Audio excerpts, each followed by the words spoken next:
So welcome everybody.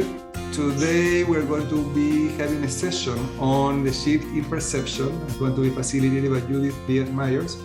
I was just sharing before that Judith is a very experienced coach. She worked for the government. I don't know exactly if you want to talk a little bit more about more detail, what you have been doing for many years. She's just finishing her coaching supervision certification. And Judith, what do you want people to know about you? Gosh, what a big question. All right, so shortly I'm going to be graduating from my federal 31 years. I'm actually a chemist by training, so I think like a scientist. Then I decided I needed to branch out and get an MBA, so I kind of live in that polarity of science and business at times. When you look at the US currency that's in your pockets, for those of you that carry like real hard currency, any note that is colored, you can say that you know the person that was involved with developing the new currency, because that's what I did as a scientist for many, many years. My last several years, I was actually able with getting my coaching certification and getting training in coaching, I've been able to actually branch into the area that's truly been my heart's desire, which is dealing with people. And part of that involved being involved with diversity and inclusion. It's a passion of mine. As the daughter of a Cuban immigrant, married to an Irish woman, so that's why I look the way I look. I lived with diversity in my home all the time, and it was absolutely a beautiful thing. Definitely different perspectives from two different areas of the world would come on a regular basis. So I'm the Chief Diversity Officer right now for the bureau that I work for. And I'm proud to say that because it's great work, and coaching fits in exactly with that. The work that we're going to do tonight about a shift in perception is actually something that I learned from my executive coach 12 years ago. She introduced me to this little book that completely changed my life. And I have embraced it fully and wholly in the walk of my own walk, and in the coaching that I do and in the training that I do of other coaches. Back to you, Damien. Thank you for being here. And do you want me to start sharing the presentation? Yes, please. Okay.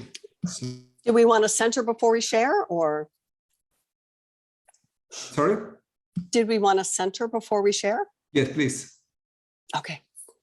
All right, I'm going to ask everybody to just adjust yourself in your chairs, or if you prefer to stand up, please do so. Find whatever foot pattern is best for you. For me, I tend to sit crossed, but when I'm doing rest and relaxation, I like to actually sit back, feel my sits bones in the chair, my lower back in the chair, and just feel the warmth that the chair and the comfort and security that the chair actually gives me. So have your feet wherever you'd like them. Mine are flat on the floor. I invite you to put your hands either on your desk, on your legs, cross them, lace your fingertips together, whatever feels most comfortable for you. And I'm just going to ask us to pause for just a minute. You can keep your eyes open or you can close them. And just do a really quick body scan. And notice what might be going on, and then move into whatever you might be feeling, whether it's a tightness in your lower back, whether it's your shoulders that need to move and adjust, whether you need to just sit calmly and take in some deep breaths. Excellent. Head might go from side to side to release any tension that might be there. And then I'm going to ask you just to sit back and let's just take a big breath in and hold it for a count of 4. Big breath in and hold. And then slowly let it out for 4, 3, 2, and 1. And I invite you to do that again. Inhaling big and deep. Oxygen goes into your diaphragm and hold.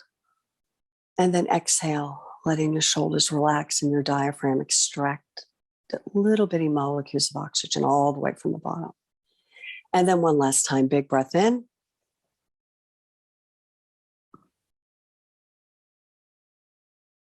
and exhale out. I ask you to wiggle your fingers and your toes.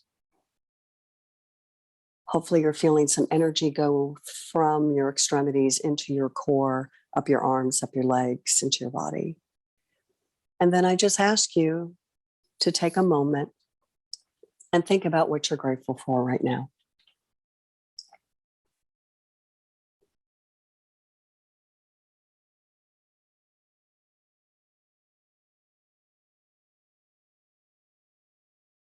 Damien, thank you. Thank you. That's a great way to start. And I'm going to, can you see it? I can see it. So let me see, like I am not used to use a PDF instead of a PowerPoint. So is anything that I need to press here so you can see just the image? Okay, there it is. found it. Okay. And I'm used to running from my PowerPoint and not the PDFs. Yeah. Okay. All right. So again, everybody, thank you for spending your evening with us. It's quite an honor and a privilege for me to have this opportunity to present. As you heard me mention, a shift in perception is based on real life work that comes from the works of a little book on slide 2, Damien, called The Power of TED by David Emerald. It's a very short story, and it's got a cast of 6 different characters in it that we're going to talk about this evening. I just want to let you know in advance, some of the material can be a little bit emotionally stimulating. And I just want you to be aware of that in advance. We're going to walk through it. If something comes up and we need to have a conversation, please, I welcome the conversation. The material is directly from the book. I haven't changed any of the words or any of the names of the characters. So if something triggers you in some type of way, please note that and recognize that that's part of the process that we're going through as we learn this material, and part of your own shift in your own perception and how you receive and how you send out messages. So the objectives on slide 3 that we're going to cover this evening is we're going to develop a deeper understanding of the application and the demonstration through the ICF core competencies. We're going to apply aspects common to our client, our coachee experiences that impact the coaching approaches. And we're going to utilize the empowerment dynamic, or what is short for TED, behavior model, to understand different avenues for facilitating learning and growth within our clients. I want to make a note. You're going to hear terms like the dreaded drama triangle. That's like the dark side. And then TED, the empowerment dynamic, is like the light side. So the dreaded drama triangle has roles that have different impacts.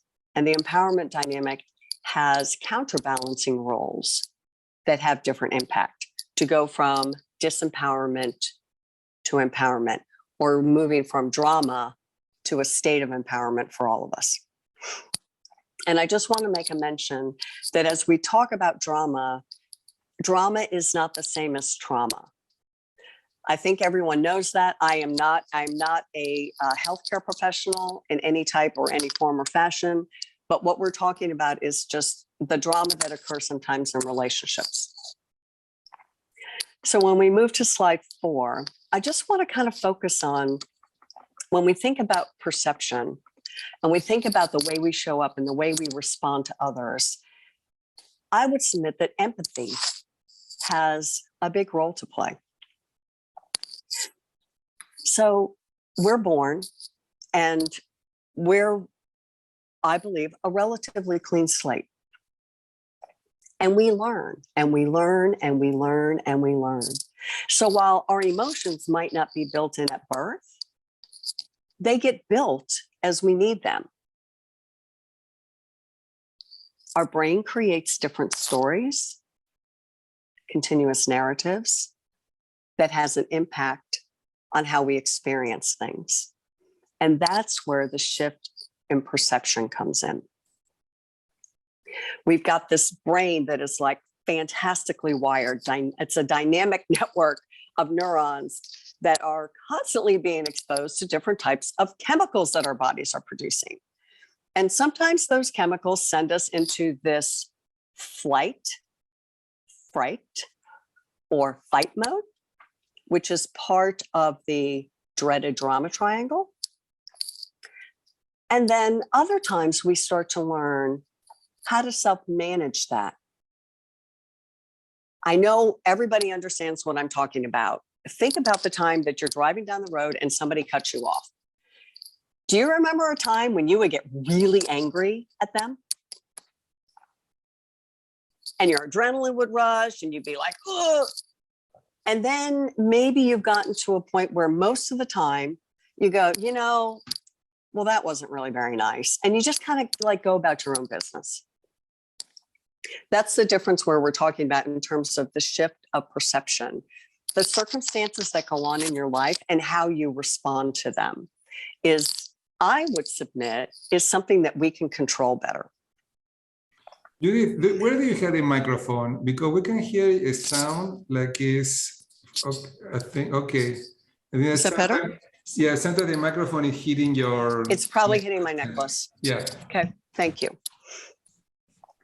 Thank you, Damian.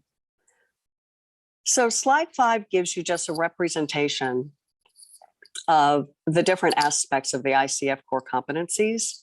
And since this is a coach certification training program, I just wanted to just kind of throw this up there to let you know that towards the end, I'm going to be wrapping this up and helping you understand better about how the dreaded drama triangle and the empowerment dynamic, how these impact cultivating learning and growth for your client. It can also impact co-creating the relationship in terms of how you show up as a coach and facilitate a way forward for your clients. So we move into slide 6, and we're going to do just a little bit more talk on empathy. So as a coach, how do we commit to nurturing our empathy and using our empathy in our coaching relationships with our clients?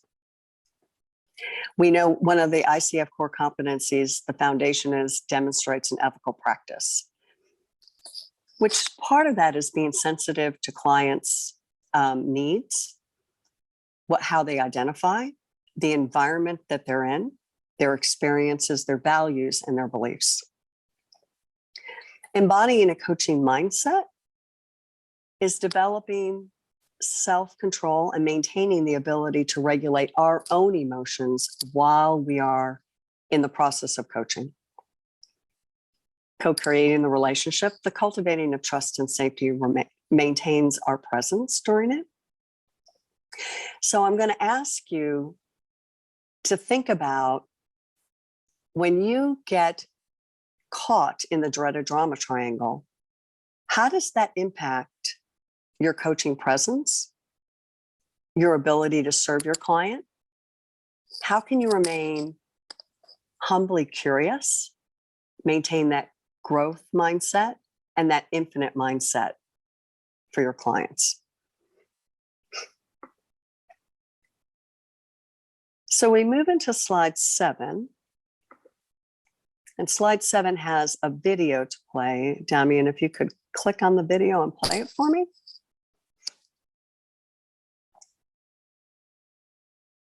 Thank you, sir. I need to stop sharing this to open the other one. Okay. Right, right. Second.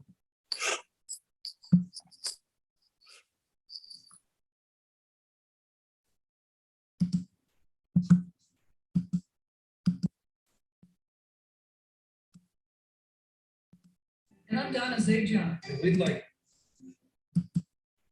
Now, this is from the authors of the book, The Power of TED.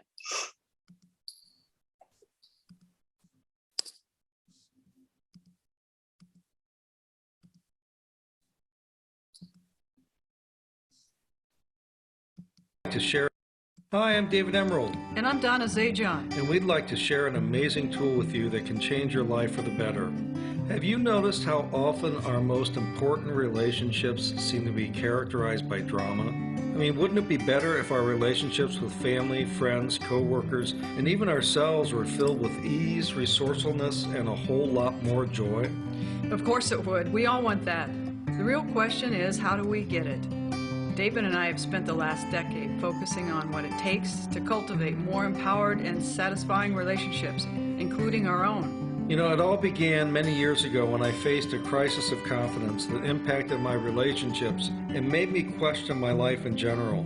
Talk about a difficult place to be. While working through all of this, a therapist introduced me to the Cartman Drama Triangle, which was developed by Dr. Stephen Cartman. His triangle, which shows the interplay of the three drama-filled roles of victim, persecutor, and rescuer, struck me like a bolt of lightning. Not only did it describe a lot of my own life experience, but I started to see how common the roles were in the lives of everyone around me. You know, it seemed to be embedded in the very fabric of our culture. Well, if you think about it, we see these three roles everywhere.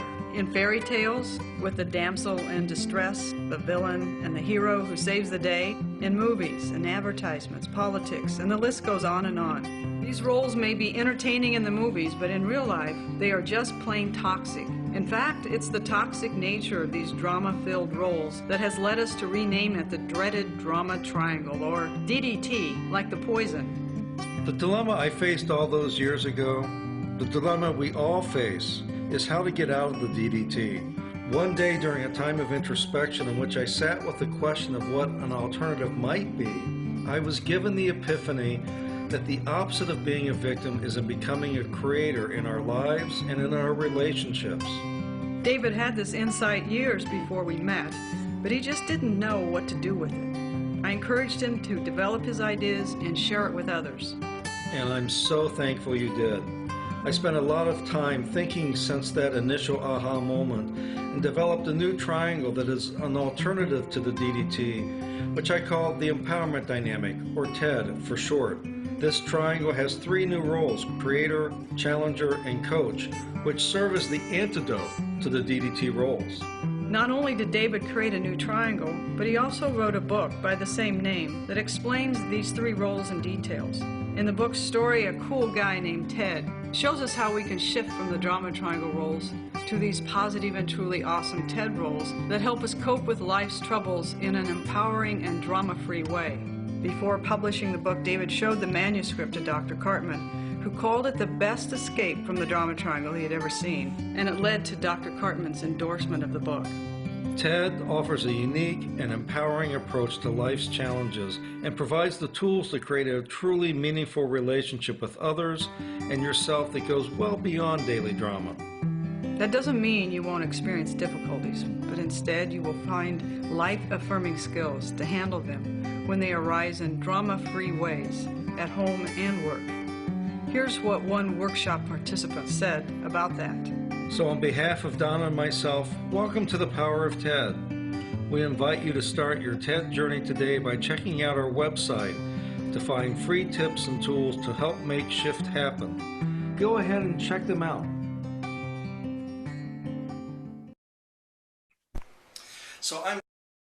Yeah, thank you, Damian. So the most important thing that I want to make sure we understand is this is a behavior model. It's not labeling. It's just we're separating the who from the do. So you heard him talk about the victim, about the feeling that they're powerless and mercy of life circumstances. We're going to go into those in a whole lot more detail as we move on. The thing that I want you to notice is if you go back in your memory and take a look at the picture that had been up there, that you've got water or line, and you've got TED, the TED triangle above the water, and you've got the dreaded drama triangle below the water. And you've got the lifeboat in between. And so I just want you to take a look at this and just think about the roles of creator and challenger and coach. Those roles are passion focused, outcome focused, vision focused. Below the line with the dreaded drama triangle, the roles are disempowering because you are not in a place where you have control. You're in a place where you're reacting as opposed to responding. So when we go to the next slide, Damian, on slide 8, when we go through and we think about this, I found that I never looked at life circumstances the same again. I always looked at them and said, oh, what's the impact? How is this making me feel? Am I feeling disempowered? Am I feeling like a victim? Is someone thinking I'm a persecutor? Am I trying to rescue somebody? So we're going to think about the roles that we play and the impact on behavior. In terms of the shift of perception, I want to challenge you to think about how you see others. What is the story that we're telling ourselves about that client, about that other person? What are you hearing from your clients about the stories that they're saying and what they're believing? And how is that impacting the way that they behave and the choices that they make? So as we move to slide 9, I just want to acknowledge that there is a critical difference between victimization and victimhood. I have the definitions here just so that we're speaking from the same language. What we're talking about tonight is victimhood, the state of being or feeling like we're a victim, or hearing language from our clients that they're feeling like a victim. Damian's going to run that next link, the victim, the power of TED. That's going to go into a little bit more description of it for us, just so that we can level set as we move forward.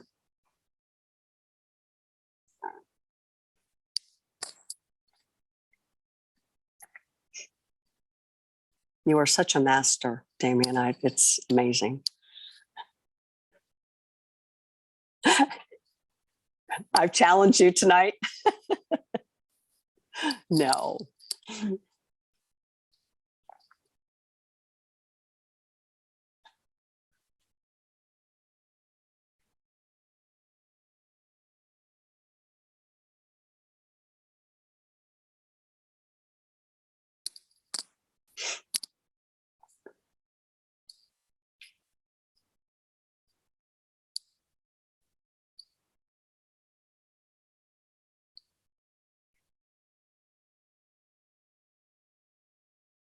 Judith, is it the right one? That's look like this. Location. Is that Yep, it? I think so. Okay, good. Just have to be sure. Maybe we skipped the ad. Well, let's just say. Location. Brought to you by the Conscious Leadership Group. Find them on the web at www.conscious.is. Animation by Graham Franks. www.grahamfranks.com. One question that conscious leaders ask themselves over and over is, where am I? To support leaders in locating themselves as they ask the question, where am I? We offer this tool, a line, a simple black line. At any moment, all leaders and all people are either above the line or below the line. Our location describes how we're being with what is occurring in our life right now. If we're above the line, we are open, curious, and committed to learning. If we are below the line, we are closed, defensive, and committed to being right. Stop right now and simply ask yourself, where am I? In this now moment, am I above the line or below the line? Typically, when people are below the line, they believe certain things about the world. For example, they believe there is not enough. It could be that there's not enough money, or time, or space, or energy, or love. People below the line also believe that their story about the situation is right. People below the line also believe that there is a threat out there. Something or someone is threatening their desire for approval, control, or security. And people below the line see the situation as serious. The deeper below the line they are, the more serious things look. People below the line tend to behave certain ways as well. They tend to cling to an opinion, find fault and blame, gossip, explain, rationalize and justify, get overwhelmed, and avoid conflict or pursue conflict for the sake of winning. When people are above the line, they believe that learning and growing are more important than being right. They believe that all people and circumstances are their allies, here for their growth. They believe that from a distance, almost everything is funny. People above the line live in curiosity, listen deeply, speak unarguably, question all their beliefs, and live a life of play. Now, knowing what you know about being above or below the line, where are you? One thing to know as you consider this question: we are hardwired to go below the line.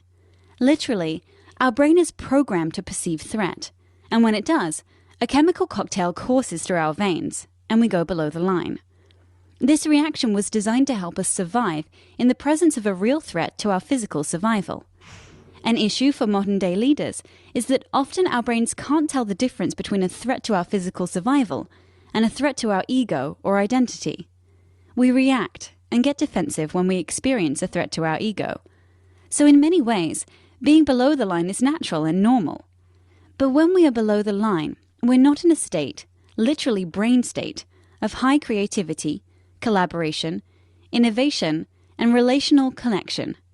We're simply trying to survive. Leaders today can't thrive if they're in survival mode.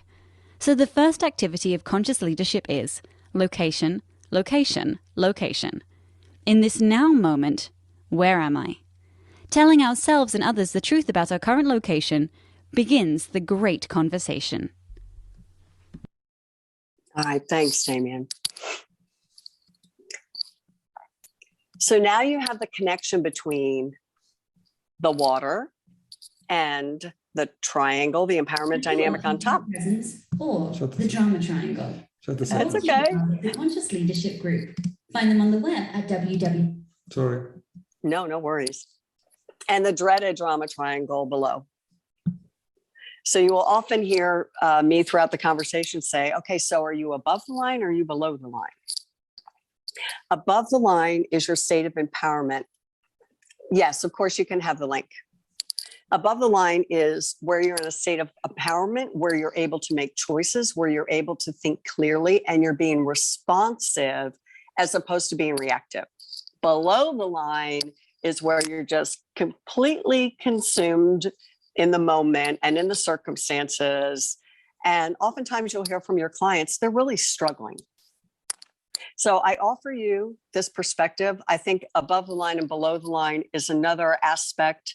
I've shared it with clients before, and we've watched it together before, and then we've had a conversation about it, and it's been a very, very powerful discussion and can oftentimes change the language that they use. So now I'm going to move into total professor mode, Damien, when we move into slide 10. So the victim perspective. When one of our clients is feeling like a victim, again, remember, we're talking about a behavior model. It is the central role of the dreaded drama triangle. Everything revolves around the victim. The victim feels that other people and situations are acting upon them and they can't do anything about it. They feel powerless. They sometimes feel like they're being attacked, and they may very well be being attacked, and that life is a hardship.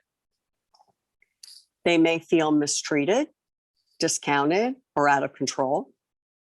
Some of those things may be very real. You will often notice that the client will show up as defensive, sometimes a little submissive, over-accommodating to others, sometimes passive-aggressive in conflict situations, dependent on others for their self-worth, be overly sensitive, and sometimes even manipulative. You'll also notice in our clients that they tend to be angry, resentful, feeling unworthy, envious, and sometimes ashamed of the circumstances that they're in and how they got there. Oftentimes in victim mode, our clients cannot see where they have been part of the situation that's been created. So a victim orientation, you're going to know it. It's the core of any victim. And it's basically the psychic death of a dream. There's something that they had that they aspire to that has been lost or taken from them. All victims have experienced a loss of some type. It might be a loss of freedom, identity, health, belief, even a sense of safety. So notice that the words that I'm using in the behavior model are not necessarily about a loss such as a divorce, the loss of a job, the loss of the death of a loved one, along those lines. Although these also can put all of us into victim mode. The thing I want you to realize as coaches is our clients feel out of control, and they are believing that life can't change for the better, which puts them in a position where they feel powerless, helpless, hopeless, and at the mercy of unforeseen forces and circumstances. When you hear a theme of poor me, that is the identity of the victim. It is where they come from. They see problems and suffering, whether they be people or circumstances, and that are basically the persecutor of their misery. It's a way of seeing themselves and their life experiences. It's going to determine how they relate to the world around them. Because as I'll speak later, your orientation, your belief system, the way you look at the world defines your own reality. So the next role in the dreaded trauma triangle is the persecutor. Every victim has to have a persecutor. You can't be a victim without a persecutor. They coexist with each other. Now, a persecutor can be a myriad of different things. What's important here, and you will hear this in sessions with your clients, the persecutor is the person responsible for where the victim is, for where that person is at that point in time. They are perceived as the cause of the victim's woes and worries and circumstances. A persecutor is not always a person. It can be a condition. It can be a circumstance. It could be the individual themselves.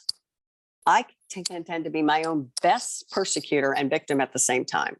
Like, why did you do that? Okay.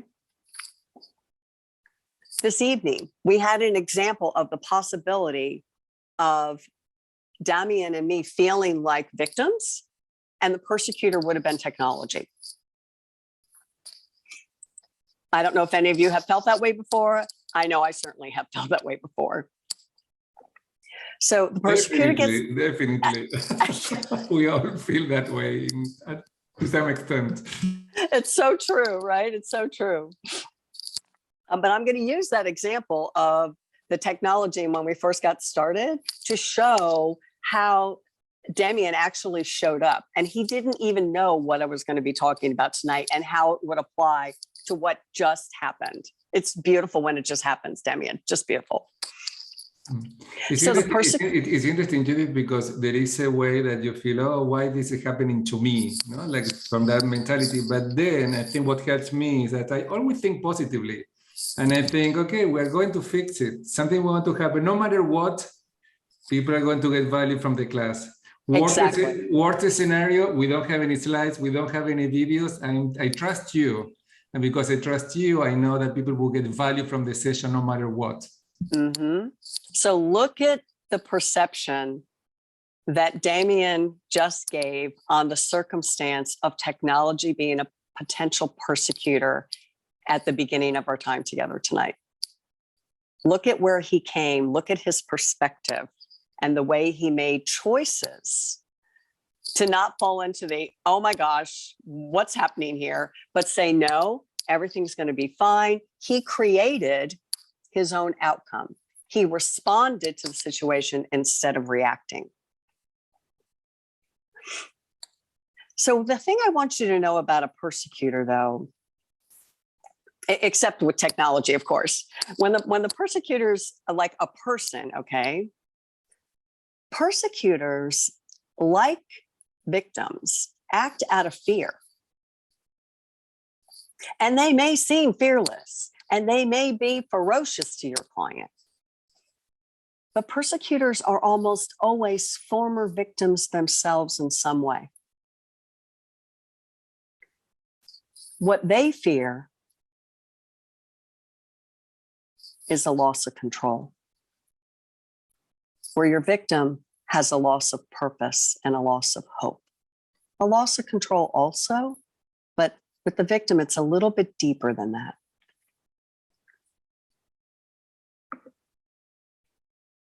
So the persecutor orientation, they try to dominate others through blame, criticism, oppression, manipulation. Those are very strong words. It shows up in various different degrees. Persecutors can sometimes be pretty rigid in their view. Sometimes they can be my way or the highway, and that in its essence is what can make them the persecutor. They will exert power to stay in power. So that's where the domineering sometimes comes in. The interesting thing about a persecutor is they live in the polarity of win and lose, but they never get to the and part of the polarity. Because remember, this is about control. So anything that a persecutor gives up part of the control that they seek to have complete. The last perspective is that of the rescuer. And this one's particularly interesting because as coaches, we can sometimes fall into a rescuer perspective. We like to help. We want to help our clients. We want our clients to be better at the end of the session than where they were at the beginning. So this is the third leg of the dreaded drama triangle. And some people have said to me, well, Judith, what's the big deal? A rescuer is not bad. No, a rescuer is not bad. But take a look at where the rescuer is when you look at a victim and a persecutor. They're in the dance. They're in the disempowerment dance. They do strive to intervene on behalf of the victim to keep the victim from harm. They want to rush in and save the day. They also may try to alleviate or lessen the victim's fear and the other negative feelings that they might have. But let me challenge you all as coaches. Is that helpful? Do we do that? We might feel it, but our job as coaches isn't to rescue. So when you look at the rescuer orientation, the rescuer also is not always a person. It can sometimes be exercising. It can be shopping. It can be video games. It can be whatever else might be an escape of some type. When the rescuer shows up as a person, rescuers are usually, they have a very sincere intention to help, which unconsciously reinforces the poor me of the victim. Because the victim is needing someone or looking towards someone for them to regain their sense of purpose, their sense of control, their vision. So rescuers can look like superheroes. They can swoop in and they can save the day. Superheroes aren't bad. It's where the intention is and what the goal is and how that rescuer comes in. So when you think about this, about reinforcing the poor me in your client who might feel like they're a victim of circumstances, or they're feeling persecuted by their boss or by a coworker or by a stakeholder of some type, that reinforcing that poor me increases the victim's sense of powerlessness, which is exactly why they feel like a victim in the first place. So the victim's going to feel ashamed and guilty. And oftentimes the victim will become dependent on the rescuer for a sense of safety, for a safe place to go. You know, when I talk to so-and-so, when I'm around somebody, you know, I feel better. That's not bad. It's a matter of what triangle is the relationship in? What is your perspective and how are you perceiving that other individual at the moment or that situation at the moment? So a rescuer is oftentimes motivated by fear, and that fear is a loss of purpose. Because a rescuer wants to help, wants to minimize, wants to alleviate the situation, the circumstances for somebody else. Rescuers need victims, just like persecutors need victims. They need someone to protect or fix, which actually ends up bolstering their own self-esteem. So you see, there's some power here in the rescuer orientation in the dreaded drama triangle. They get something out of it besides just helping the other individual. Can also give a false sense of superiority that can oftentimes cover that fear that the rescuer has of being inadequate. A little bit of compensation there. And so the interesting thing that I have learned about the rescuer is that it feels good as long as the rescuer doesn't admit that the victim could meet their own needs without them.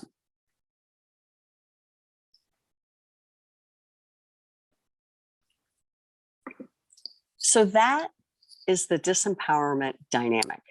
And I'm sure everybody is going, whoa, my goodness gracious. Yes, it is. So when we as coaches inhabit any of these roles, we are reacting to fear of victimhood, the loss of control, or the loss of purpose. The disempowerment dynamic is when your client is looking outside of themselves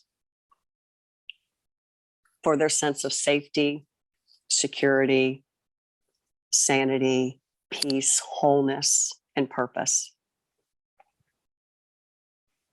And I would submit that when you're in the disempowerment dynamic, you're no longer being authentic. How can you be authentic if you're so dependent on this and that and the other thing that's going on? How can your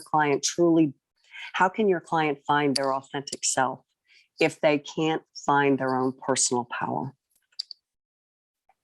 And I would submit in the disempowerment dynamic, you're actually not in control.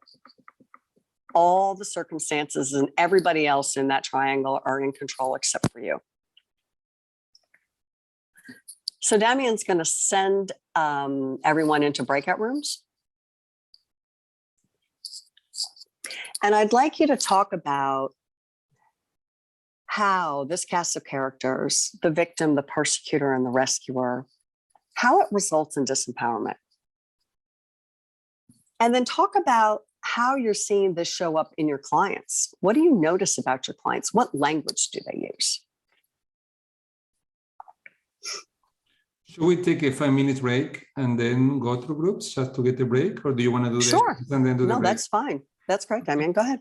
So let's take a 5-minute break. And when we come back, we're going to go to small group to discuss. And then we are halfway of the presentation. So still there is a lot of content to be covered. So let's take 5 minutes and let's be back in 5 minutes. Judith, I think this is really interesting. So thank you for doing the session today. Absolutely. It's my pleasure. I love this stuff. Great. So let me stop recording for the break. We are going to pause.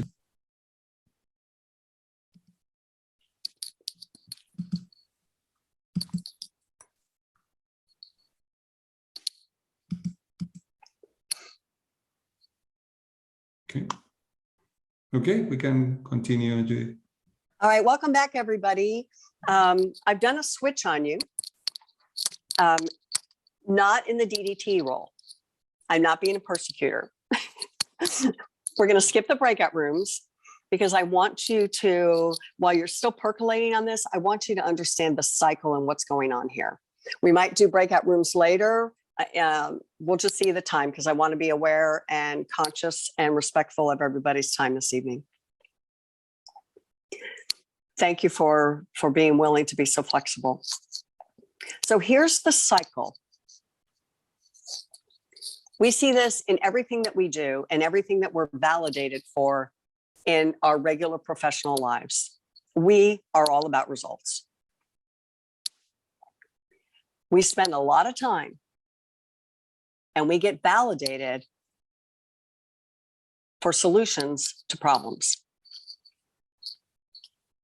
We even get validated and reinforced by getting promoted, by getting bonuses, by doing this and doing that, for being amazing problem solvers. And the cycle never ends. Here's the thing. This is actually part of the cycle involved with the dreaded drama triangle. So we move to slide 19.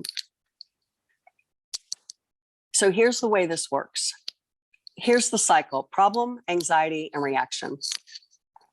So a problem arises. The problem can be a person, a condition, a circumstance, whatever's going on in your life, in your client's life. When that problem shows up, anxiety shows up with it. Anxiety is the inner state of the victim orientation. It's where they live. Now, the thing about anxiety is it gives us energy for action and drives our behavior. Our behavior is a reaction to that inner state. I'm going to give you a little bit more. Slide 20. I think this is the true definition of roller coaster. There's a problem. The problem produces a reaction, which shows up as increased anxiety. The increased anxiety leads to an increased reaction. The reaction is successful because it lessens the problem. So the problem lessens and the anxiety goes down. When the anxiety lessens, your drive to solve the problem gets minimized, but the problem's not solved. What created the reaction in the first place is still there. So the problem resurfaces, or the situation resurfaces, and this is where it leads to false hope for the victim, which allows the victim to continue to stay in the victim orientation because they have no sense of purpose. Well, I try and nothing matters. And they have a loss of hope, a loss of power, a loss of purpose. So what do we do about this? What can we do here? A shift is possible. So we want to recognize two important things about the victim orientation. There can be delusion with the problem and the anxiety and that roller coaster that we just talked about. You think you're reacting to the problem. Well, what you're really reacting to is your own anxiety. So now we're going to shift and we're going to go to slide 22 and we're going to go to the creator perspective. The creator perspective is the antidote for the victim. It is the central role in the empowerment dynamic, in the TED dynamic. It is vision focused. It challenges every assumption and attitude that the victim has. It's passion motivated. The focus is on what they do want versus what they don't want. Adopting this role means making a choice. As you saw Damien do earlier with the technology, made a choice. And you even heard him describe it, and he didn't even know that he was describing being a creator. Thank you. I love it when it just works, Damien. It's beautiful. And thank you for being the creator that you naturally are and the power that that brings to all of us. So where we focus our attention makes a big difference in how we show up. So moving from a victim to a creator orientation, it is a fundamental shift of our mind and our attitude and our perception. Our perception can shift, which will change our perspective on how we show up and how we respond. The focus on the creator orientation is on a vision. It's not just on an outcome. It's not short-term, it's long-term. It focuses on the vision. It focuses on the outcome, big outcome associated with that vision, rather than the outcome associated with solving the problem. Sorry for interrupting. You said a little bit distracting because we can hear a sound Still? in the background. Yeah. So, and it's distracting. So it's. Yeah, I'm sorry. Hopefully that'll fix it. I had it fixed before. Okay. You know, I heard it too. So thank you, Damien. So instead, we want to orient the thoughts and the actions toward creating. And we do this as coaches, creating what is most wanted to see or experience in our clients' lives. We focus on the way forward and help our clients focus and make that shift to the way forward instead of focusing on how bad things have been. How can I get to a more productive future? The fundamental difference between the creator and the victim orientation is they choose where to focus their attention. And envisioned outcomes and things that hold meaning and purpose, when you bring those out in your client, their passion will naturally flow. It replaces problems and fears with passion, desire, and love as the primary motivation. It creates powerful energy to take action. So the creator orientation is more challenging than the victim orientation because it requires considering and choosing to respond rather than just reacting to whatever might be happening in your life. So what I love about the shift in perception here between the dreaded drama triangle and the empowerment dynamic is you are at choice. Our clients are at choice. And that just like gets me excited beyond belief. I love being at choice.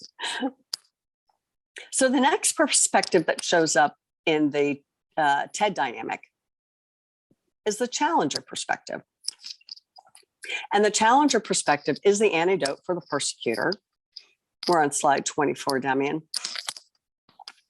And the challenger provokes others to take action, kind of like what we do as coaches. Now, the interesting thing is the challenger perspective, it can be compassionate, which in this book is called the constructive perspective. And constructive is not positive or negative, it's just a concept. Or it can be confrontational, deconstructive. Both words are not there, it's not a positive or a negative. And oftentimes the challenger is a teacher, life lessons and growth opportunities. So a challenger can also be compassionate and confrontational at the same time. We as coaches are oftentimes compassionate and confrontational, helping our clients by powerful questions deconstruct the situation that they're working in and the problem that they're trying to solve.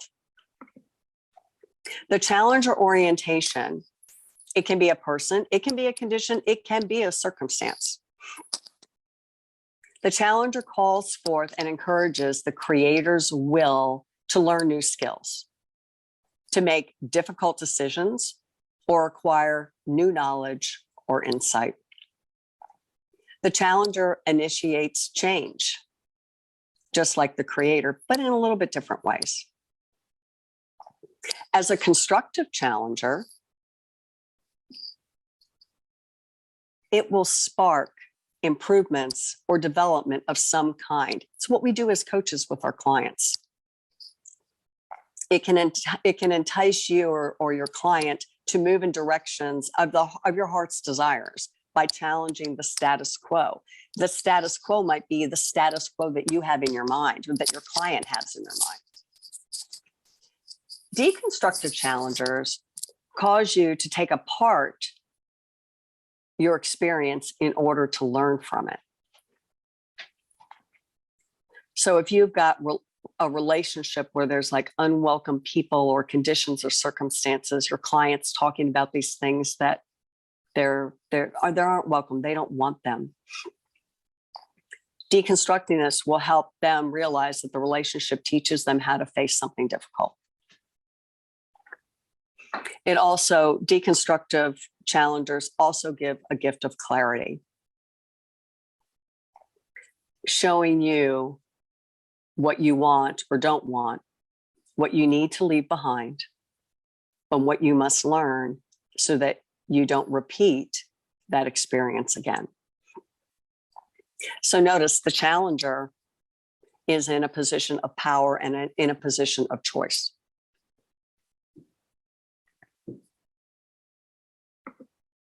So then we move to the last of the TED, which is the coach perspective, which of course we all go, yay, well, I know what that is.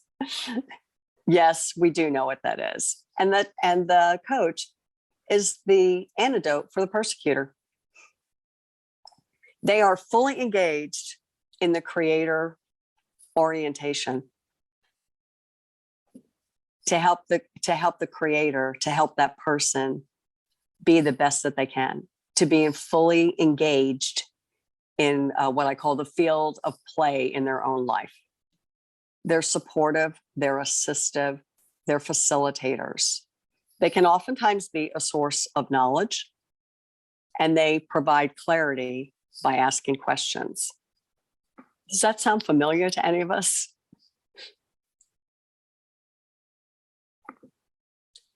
So the coach orientation is forward and future focused. It provides support to the creator to learn from the past and from current realities. The coach perspective sees others as creators. Like we as coaches say that our clients are creative, resourceful, and whole. And the coach perspective, they know that they are creators, helping other creators take ownership and assume their own personal power. And the coach orientation helps creators stay focused and centered on their envisioned outcomes, choose their responses, and not lose sight of what's most important to them. When we move to slide 28, Damian, this is just a summary of the key differences, victim versus creator. It's where aim is. Where is the intention, and the results? Attention of the victim is what they don't want. They focus on the problem. The creator focuses on the vision, the outcome, what they do want. The intention of the victim is to just get rid of the persecutor. The creator is bringing into being their own outcome. And the results, the victim is the roller coaster. It's reactive, it's temporary, and it comes back. The creator is taking charge, taking power, and moves with power to satisfy their vision and their outcome and their sustainability over time.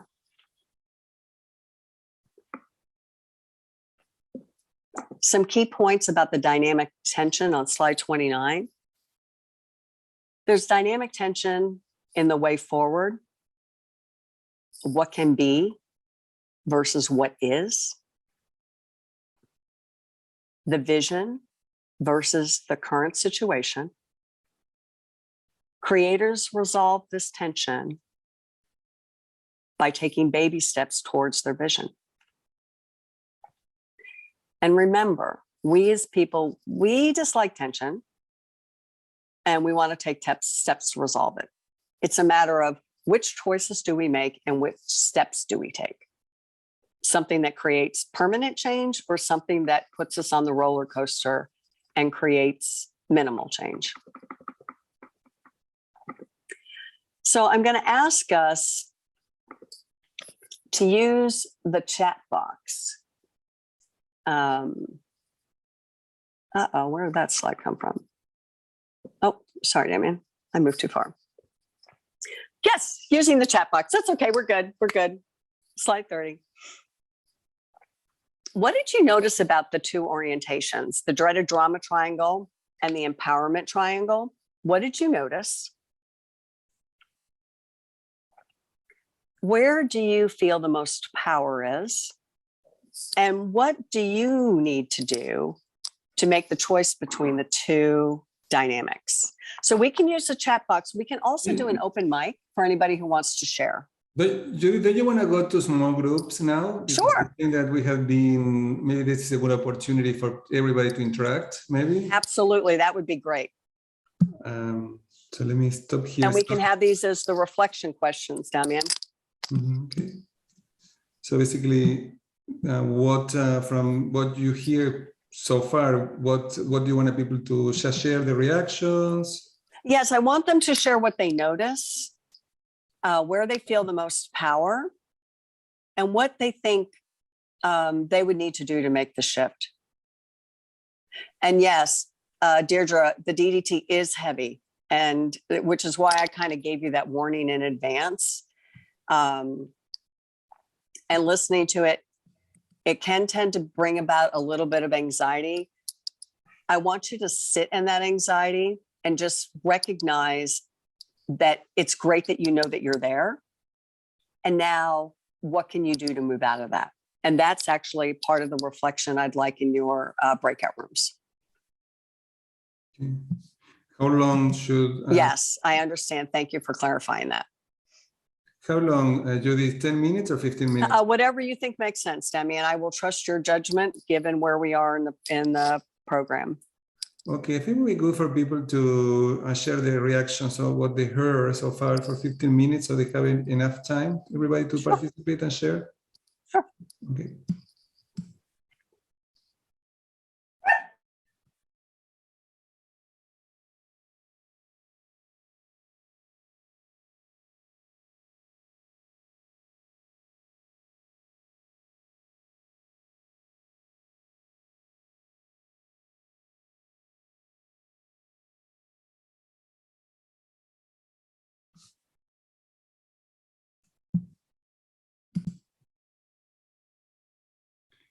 Okay, welcome back, everybody.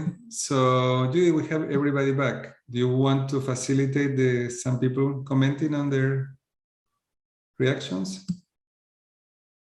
You're on mute. Sorry about that. Yes, let's go ahead and have a representative or anybody that would like to speak up from the rooms and just share what they notice and what they're learning so far.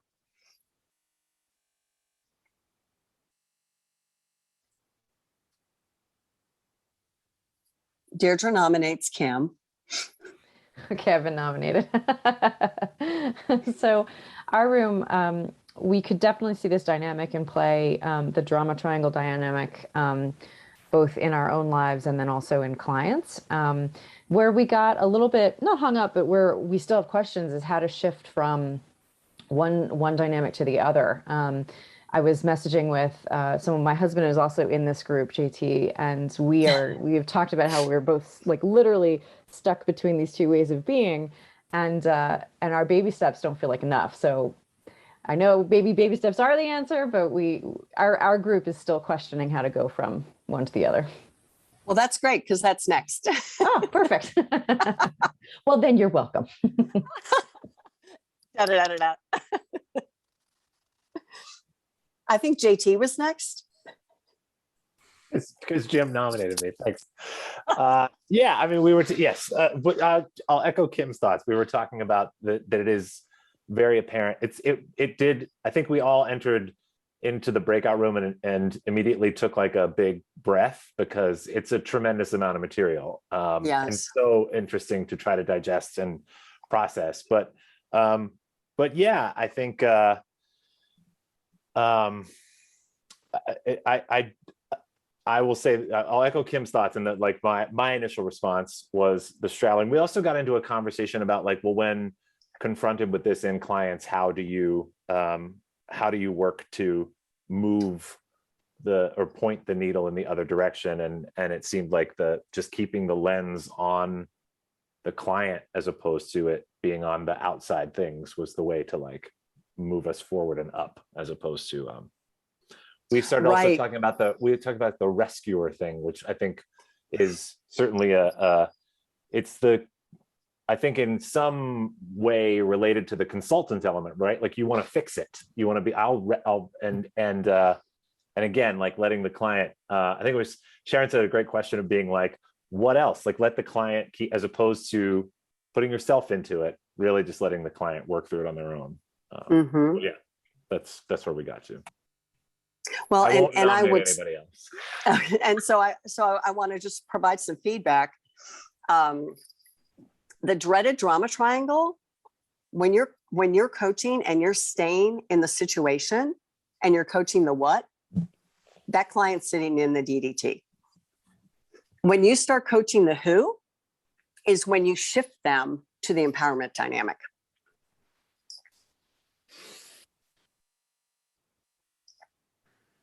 Craig, you went to an open mic.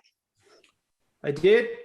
Yeah, I'm trying to work out the whole bloody computer thing. I really enjoyed it. It was a lot of information. We were talking about with Kevin and Brett how I see a lot of this stuff in my clients, especially the ones I'm dealing with, or who I'm working with. We're trying to like establish the contract, but then it's really hard to get that contract going because they're doing the victim stuff, and you're trying to get them back onto like, come on, let's get the contract stuff. But it was like, I really liked it. There was a lot of information. And I guess what we were talking about is just using that terminology in the conversation with your client, and because I try and get away from that word victim a lot.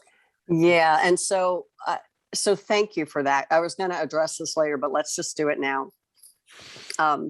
I do not recommend you use the word victim. Victim it's a very charged word. It means different things to different people, and the outcome is never positive. So you can become the persecutor right away if you start talking about victim, rescuer, and persecutor. And it sounds like you're being a victim. Okay. Other ways to work around it is you've got in some of the information that I provided, when you start hearing about that loss of power, that loss of control, you can start asking questions around that. So I'm hearing that you might be experiencing a loss of control here. How does that land for you? Or is there a vision that you had about yourself or about the situation that is no longer there? So you can do it without using the actual language that it will shut your client down. The word victim, persecutor will resonate big time. Victim, it'll shut them down. Because none of us, we might feel that way, but we don't want to be it. Okay. So I would not advise you, using it. There are times when I've given clients, I've shared my story, because the reason why I teach on this is because this little book from my coach changed my work life completely. I was like, oh my goodness, because I had no idea. And just that knowledge became very powerful for me to walk forward in very, very stressful situations, knowing that the outcome could be bad, but that was okay. Because I was at choice with the way I was going to respond instead of just living this reactive insanity all the time. And my stress level went down tremendously as a result of my coach told me about the book. She sent it to me. And I read it. And I said to her the next time, so are you telling me I'm a victim? And you know what she said? Well, what do you think? Good coaching question. I was like, Judith, just I want to make a comment briefly about this. Yes. That this model allows you to distinguish when that is present with your client. Mm-hmm. So when you are listening to your client and you hear these dynamics, you can identify the triangle and you can start asking questions. Now, you're going to share now the content in terms of how to transition, but just I want to make a brief comment. In my experience, in many times people are very attached to the role of victims and they don't want to let it go. So, and even sometimes their victimhood is what they give them their identity. Mm-hmm. So for some people, and I have a friend, for example, who is a victim of different things, and this is tell who he is. If he let go of these stories, if he let go of that place of victim, it may lose his identity, who he is. Mm-hmm. So we need to be present to that too, just as a context. Mm-hmm. Thanks, Damian. So who else would like to share? I just have a general comments and questions.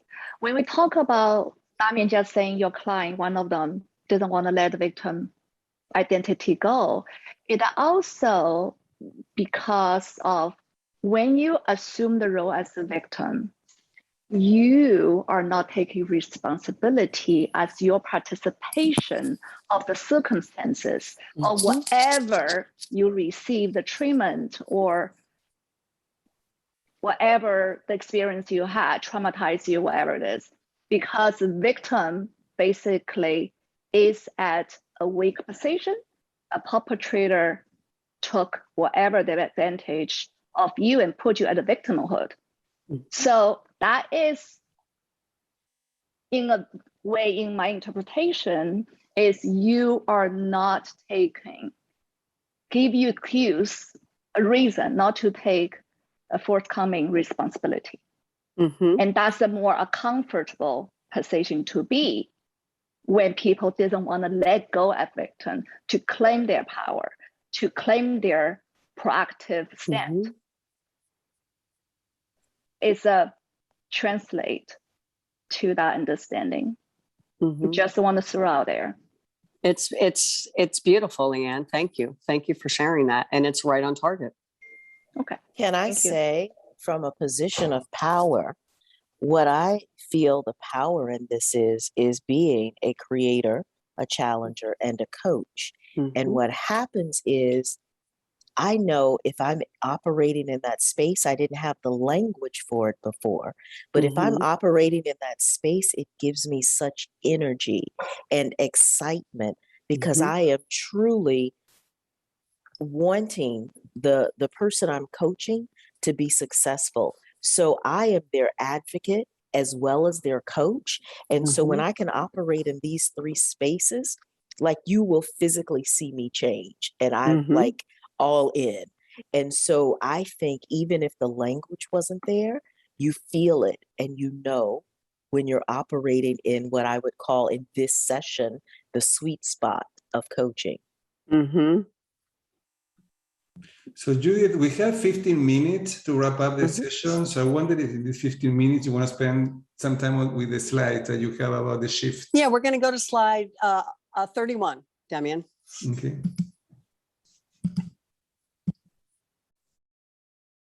Here we go. Okay. So you asked, how do we make the shift? If you remember when I talked about the roller coaster and the anxiety and how the orientation where you were determined your behavior.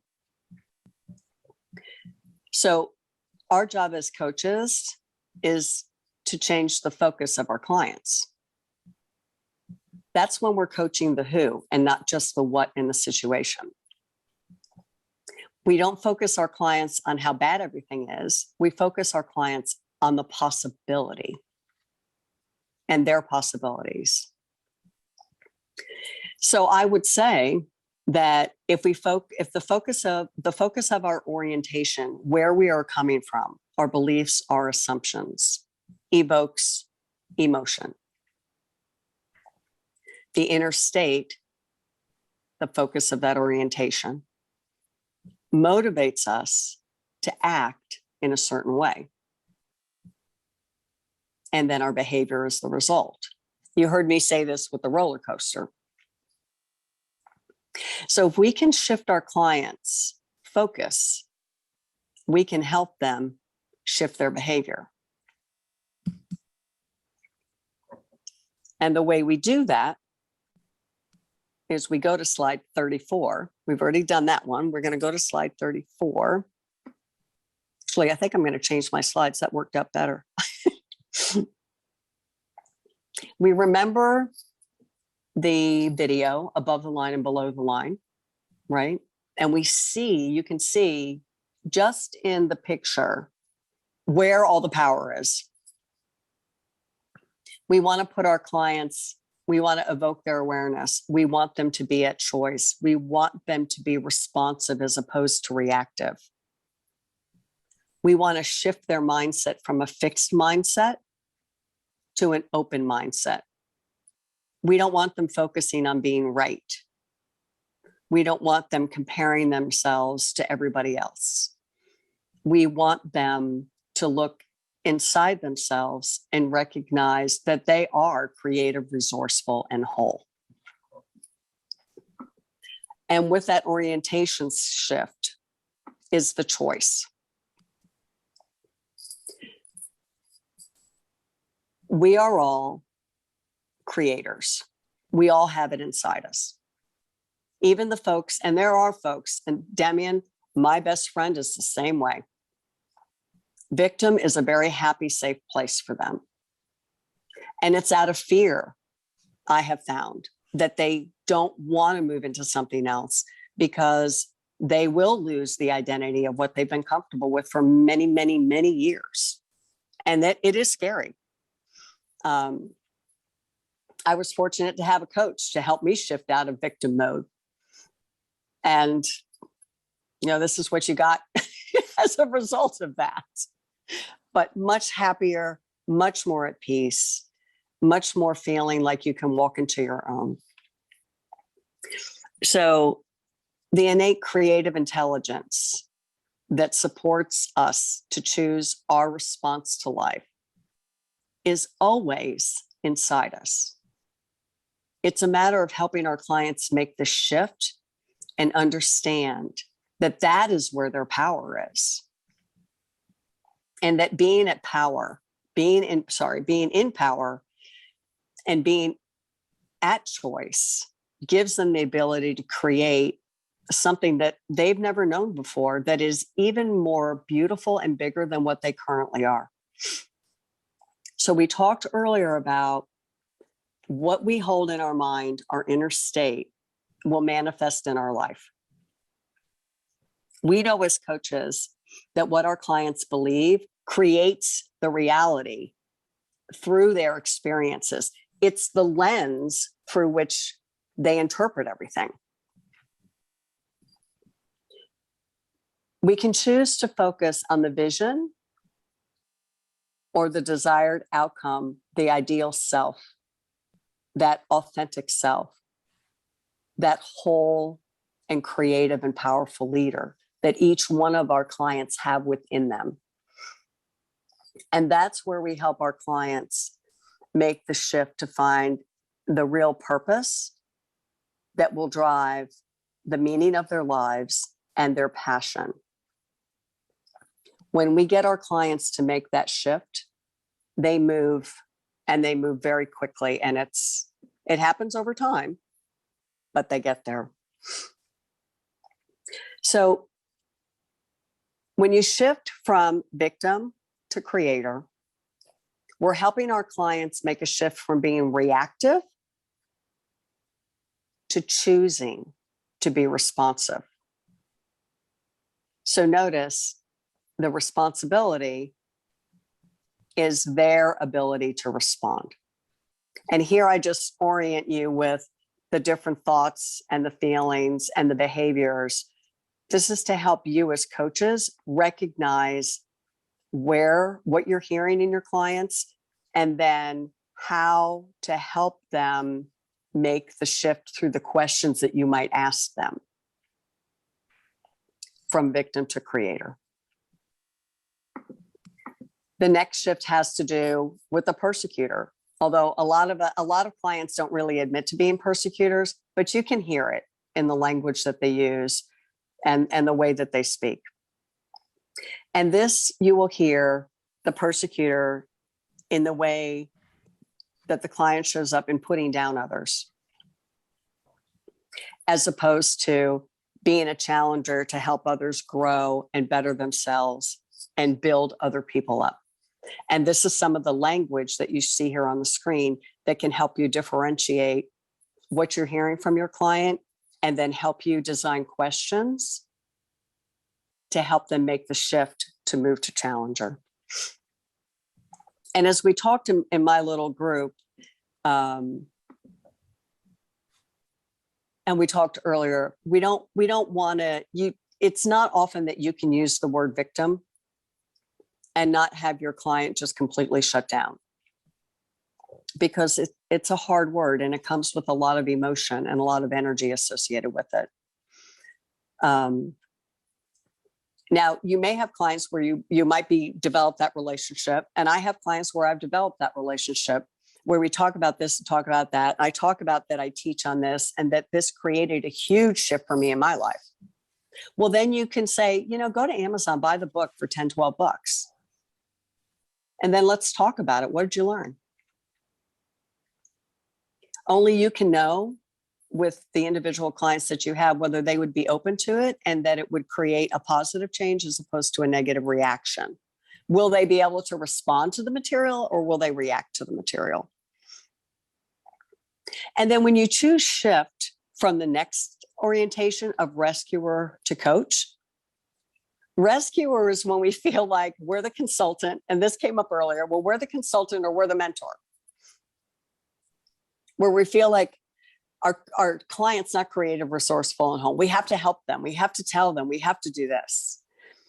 Where we move to a position where we're compassionate and we're engaged, and we create a reflective space for them by asking them powerful questions and using ourselves as instruments to share what's coming up for us and asking them how that might be impacting them when they hear it.